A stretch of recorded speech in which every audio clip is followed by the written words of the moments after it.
Mikey and the Dragons by Jacko Willink. Drawings by Jon Bozak.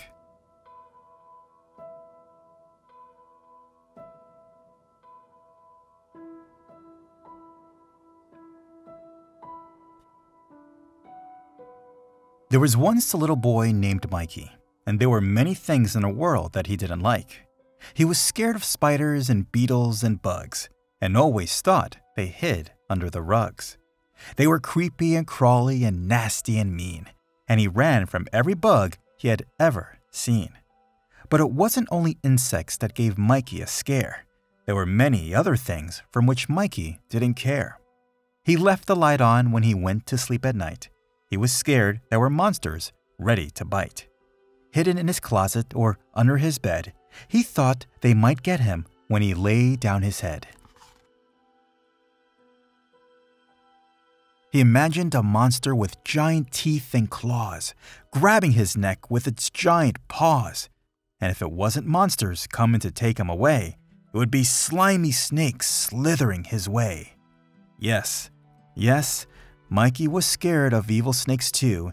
He was horrified of what they could do. They could sneak in the house and hide in his drawer, and then bite him to bits. Of that he was sure. There were many other things that gave Mikey a scare, which meant there were many things that he wouldn't dare. He didn't like the water or to go for a swim. He was scared that giant sharks might come and get him. He didn't like the playground with ladders and slides. He thought if he fell off, he would surely die. Yes, as you can see, things for Mikey were bad, and being afraid made Mike very sad. Because so many things scared Mike to the bone, it turns out that Mikey was often alone. He would sit by himself and look at the sky, and then he would quietly ask himself, why? Why did so many things give him a scare? How could he ever overcome all that fear? How could he ever stand up and be brave? Or would being afraid always make him a slave? And then, one day, Mikey noticed a book. He opened it up and took a quick look. It had pictures of dragons with fangs like a snake and all kinds of scary things that made Mikey shake. But in the pictures, there was a boy too, who didn't look scared, but like he knew what to do.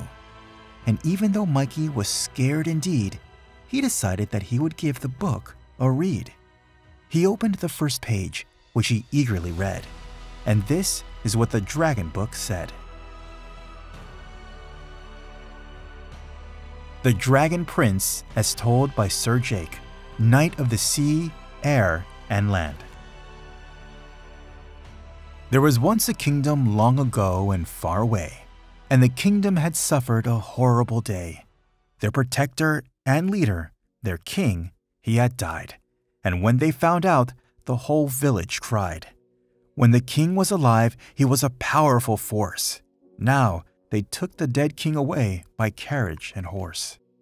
They knew they would miss him, and that made them sad, but there was something else that made them feel bad. The king had always been so strong and brave, and protected the kingdom from the dragon cave. The dragon cave was just over the hill, and filled with scary creatures that were ready to kill. Horrible dragons of every single type who thought people in the kingdom were especially ripe. The people thought the dragons had breath of fire and that the dragons stood 20 feet tall or higher. They thought the dragons had sword-stopping scales and powerful, long, razor-sharp tails. But the brave king never let the beasts around, and he stood up and fought and held his ground. And as long as the king had been the king, none of the dragons could do a thing. Yes, the king always kept the dragons at bay by going out bravely into the fray. It seemed without fear the king would go fight. He'd beat the dragons and come home at night. But now that the king had died and was gone, there was only one person to fight and carry on. But that person wasn't big or mighty or strong. In fact, he hadn't been alive that long.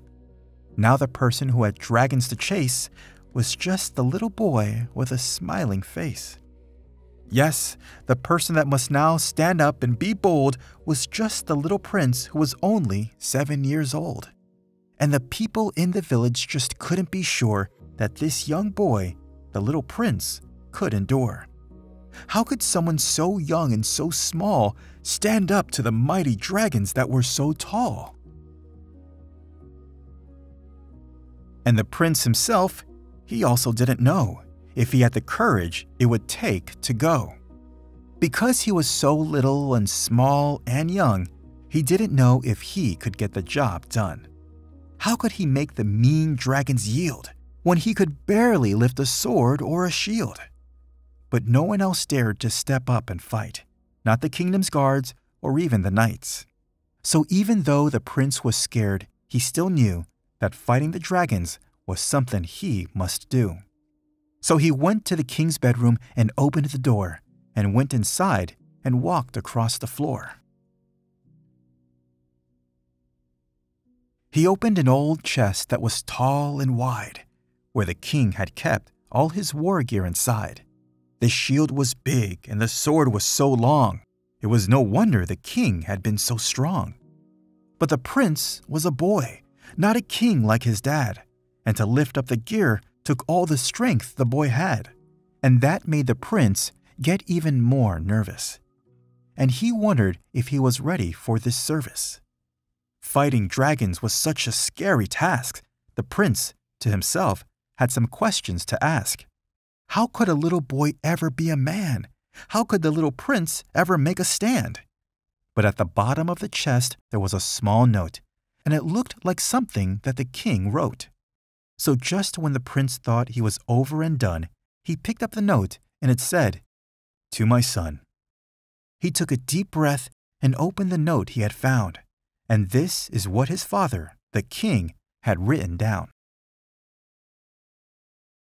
To my son, if you are reading this now, it means I am gone, and you are the one that must carry on. Our kingdom is now what you must save, and to do that, you have to be brave. I know that you think you don't know what to do, but remember that I was once a little boy, too. I was also small and had fear in my heart, and I didn't even know where to start. I couldn't imagine going over the hill to face the dragons that wanted to kill. But don't worry, son, you will be just fine if you can keep these things in your mind. The dragons, they aren't really that big at all.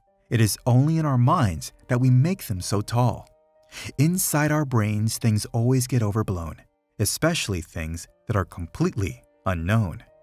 But when fear settles in and gets a hold of you, here are some things that you simply must do. Stand up straight and hold your head high and look at your fears right in the eye. Don't look away and don't try and hide. Know that you have great strength deep inside.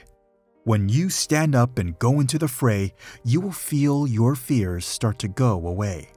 And though there will be horror you feel, the things you are scared of are not a big deal. This is not to say you won't feel a scare.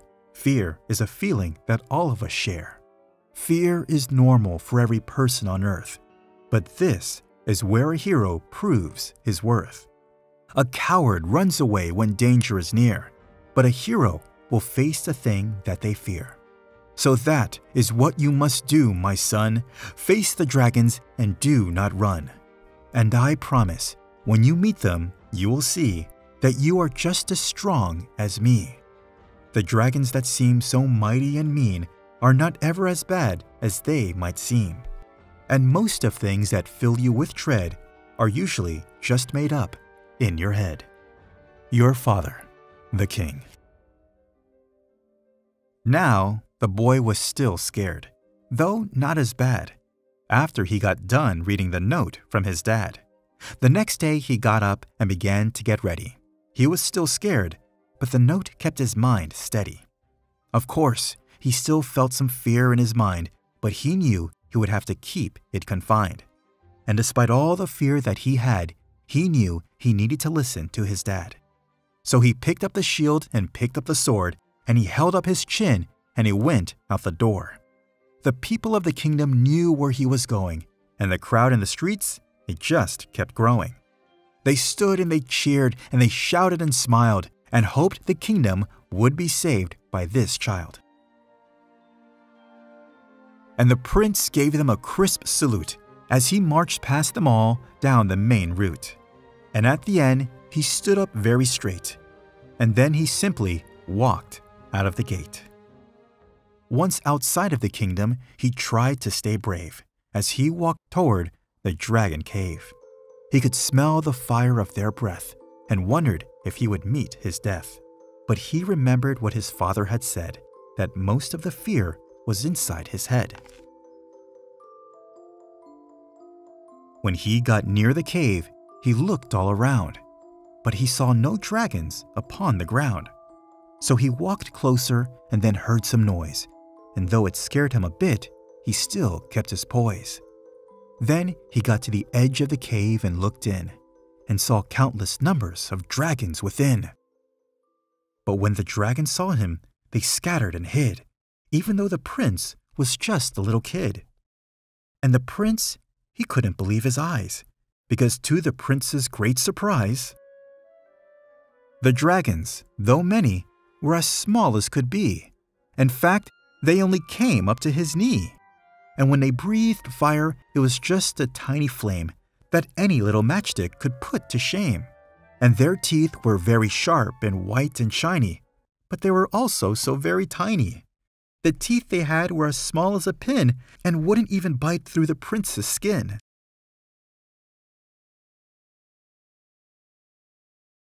So the prince walked right into the cave, just as a prince and a king should behave. And one small dragon came out looking sweet and sat on the ground at the prince's feet. And the prince was convinced by this little sight that his father, the great king, was absolutely right. The fear was just like the king had said. It had all been in the prince's head. So the prince left the cave and headed back to town, and all the people saw him come down. They clapped their hands and shouted with joy that the kingdom had been saved by this boy. The prince climbed up and stood on the wall, and this is what he told them all. There is really no reason for dread. All of the fear is just in your head. The dragons, they can do nothing to us, and there really is no reason to fuss. So have no fear of a dragon attack. In fact, the dragons will never be back. And with that, all of the townspeople cheered because the prince had quelled the thing they most feared. And the prince tried to tell them the dragons were small, but they wouldn't listen to him at all. So the prince carried on protecting the town, and of course, he never let them down. Because the dragons were so small, they really were no threat at all. And the kingdom carried on forever filled with laughter, and all the people lived happily ever after. And that was the end of the dragon book, and Mikey was so glad he had taken a look. He realized something that he never knew. If you are afraid, there are things you can do. Instead of hiding or running away, stand up and face what makes you afraid. And from that day forth, Mikey changed his mind and left his fears and his worries behind. Even when he was afraid of something out there, he knew how to get control of his fear. He would stand up straight and hold his head high, and like the prince, look his fear in the eye. And that is always the best thing to do if there is something that really scares you. Don't get controlled by feelings of dread. Remember, most of the fear is just in your head. This isn't to say you won't be afraid, but you should know that fear is okay. Everyone gets nervous and has a good scare, and feels like they are going into the dragon's lair. But when that happens and you don't want to go, think of the lesson the prince got to know. That when you are feeling so scared of it all, you just need to remember that the dragons are small. The end.